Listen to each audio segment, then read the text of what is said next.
Olá, vamos falar agora dos ilícitos eleitorais, compra de voto, corrupção e Caixa 2, temas bem quentes. Vamos começar pela compra de votos. A captação ilícita é a tão popular compra de votos. Pode ser definida como uma troca na qual partidos, candidatos ou intermediários pagam em espécie ou com bens por serviços eleitorais prestados por cidadãos individuais, principalmente um voto. É possível que o pagamento seja feito por valores não pecuniários, como atendimento médico, doações de cestas básicas, doação de material escolar, doação de gasolina para transportar os eleitores no dia das eleições. Também há relatos de gente que chegava até a cortar uma nota de R$ 20 e R$ 50, dar um pedaço dessa nota para o cidadão antes das eleições e, se eleito, dar outro pedaço. Então era muito comum que nós encontrávamos, principalmente nas eleições anteriores, dinheiro colado com as fitas dessas que podem ser compradas aí, como aquelas fitas adesivas. Bom, também se considera a captação ilícita mediante promessas, mesmo as de conteúdo jurídico ilícito, como nomeação do próprio assediado ou de terceiros para emprego ou função pública, a aprovação de uma lei ou de dar o nome de antepassado para uma rua, um logradouro público. Tudo isso é considerado uma promessa visando a obtenção de voto, uma promessa ilícita, ou seja, uma compra de voto propriamente dita.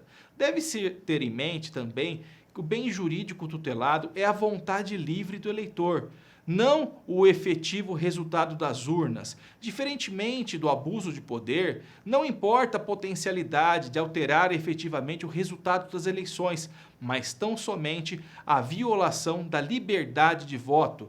Como consequência, a afetação de um só votante já torna o pleito maculado e pode gerar a responsabilização do candidato, gerando inclusive a cassação do mandato. Basta um único voto comprado que se pode cassar o mandato, porque se fere efetivamente a legitimidade, a sinceridade do eleitor nas eleições. Há 3 requisitos para a caracterização desse ato de compra de voto.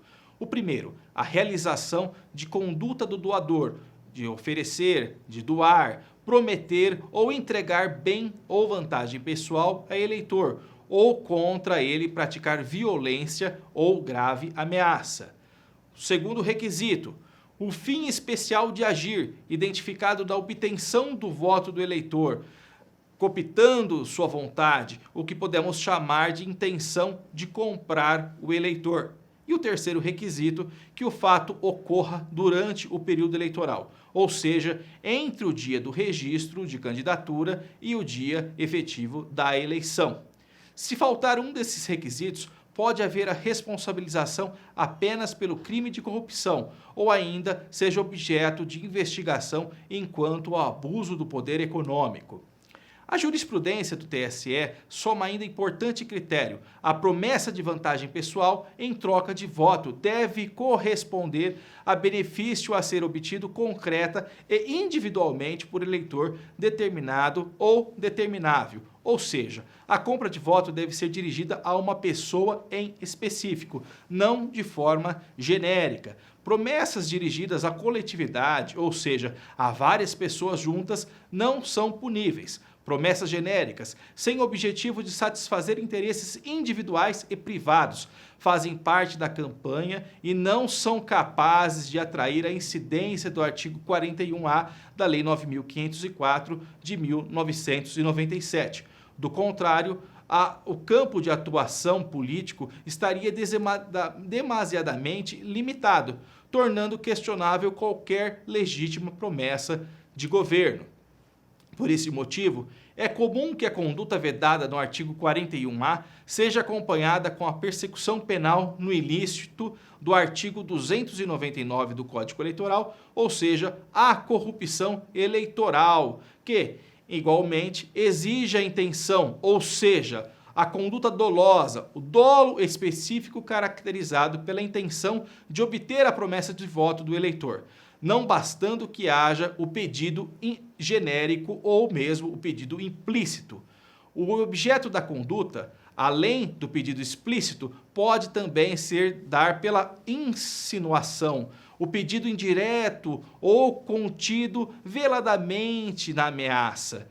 O parágrafo 2º do artigo 41A trata das situações de constrangimento físico, denotando atos de violência ou até grave ameaça para a pessoa do eleitor, o cidadão eleitor. Não são consideradas captação ilícita promessas feitas indistintamente aos eleitores, sem referência ao pedido de voto. Isso nós temos jurisprudência que está colocada aí no seu vídeo. A distribuição de combustível para a participação em carreata, sem o pedido de voto. Também temos a jurisprudência colocada aí para você. Promessa de manter benefícios sociais, pagamento de pessoas contratadas pelo serviço de promoção. Isso não é considerado captação ilícita de voto. E agora, sobre ato de terceiro, também importante para que você continue seus estudos. No entendimento do TSE, o sujeito do ato pode ser um terceiro na qualidade de interposta pessoa ou quando for possível demonstrar que o candidato anuiu com a prática do ilícito. Ou seja, não é necessário que o próprio candidato, ele mesmo, candidato a prefeito, candidato a vereador, candidato a vice-prefeito, saque lá um montão de dinheiro e fale, olha, eu estou pedindo o seu voto, vote em mim, toma esse dinheiro. Um terceiro, a seu mando, também pode fazer e nós temos aí a caracterização do ilícito da mesma forma.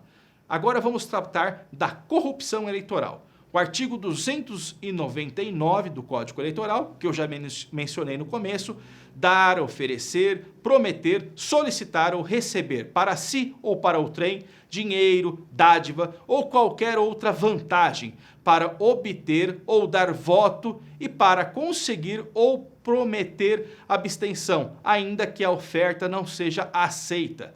Pena, reclusão até 4 anos e pagamento de 5 a 15 dias multa. Vamos lá, explicação do artigo.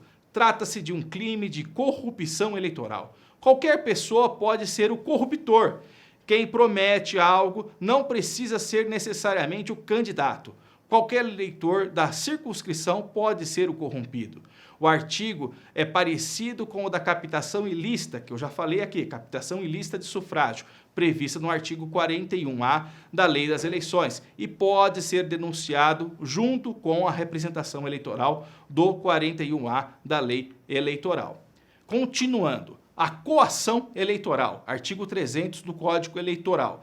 Valer-se o servidor público de sua autoridade para coagir alguém a votar ou não votar em determinado candidato ou partido. Pena, detenção até 6 meses e pagamento de 60 a 100 dias multa. Parágrafo único. Se o agente é membro ou funcionário da Justiça Eleitoral, comete o crime prevalecendo-se do cargo, a pena é agravada. Explicação do artigo, vamos lá. Trata-se de uma conduta que pode se dar especificamente em repartições públicas, relacionadas principalmente ao abuso de poder hierárquico ou assédio moral lá do direito do trabalho, trazido aqui também para o direito eleitoral. O servidor público é corruptor e o eleitor será o corrompido.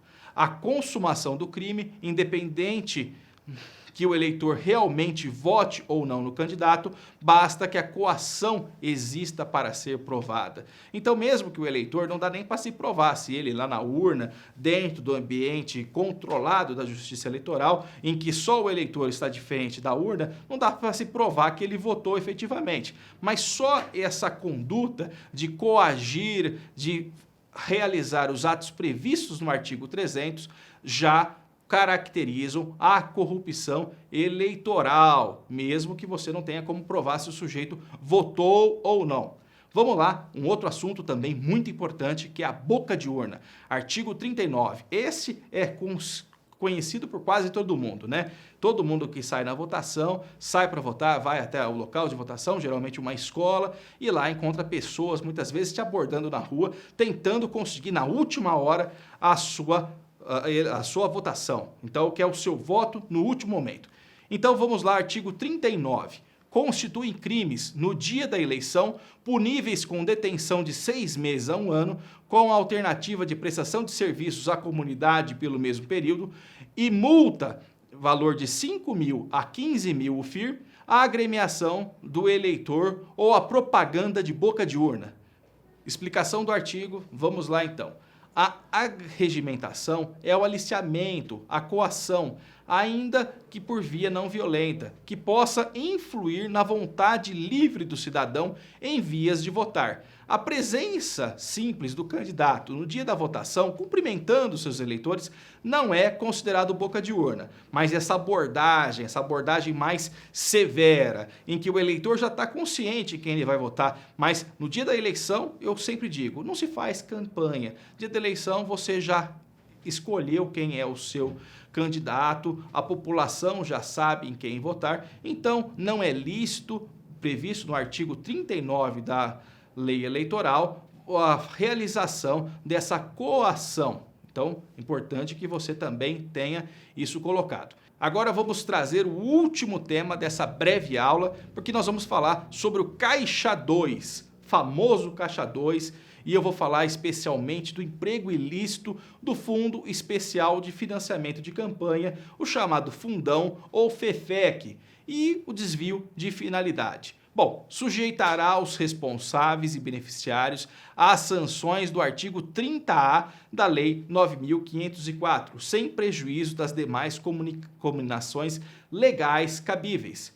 Esse artigo representa o Caixa 2, entre aspas, muito conhecida essa expressão Caixa 2, e pode dar ensejo à representação perante a Justiça Eleitoral. Ainda que haja devolução dos recursos recebidos de fonte vedada, pode haver a desaprovação das contas, quando constatado que o candidato se beneficiou, ainda que temporariamente, de recursos ilícitos recebidos, e haverá a apuração dos fatos na forma do já mencionado artigo 30A da Lei Eleitoral, que pode gerar, inclusive, a cassação do mandato. Então, de forma geral, para que você que está assistindo o vídeo entender, o Caixa 2 é aquele dinheiro, aquele recurso não contabilizado, aquele emprego de recursos não contabilizados na campanha eleitoral. Se isso for colocado, você gera o ilícito previsto no artigo 30A e está sujeito a, dependendo da potencialidade, dependendo do valor,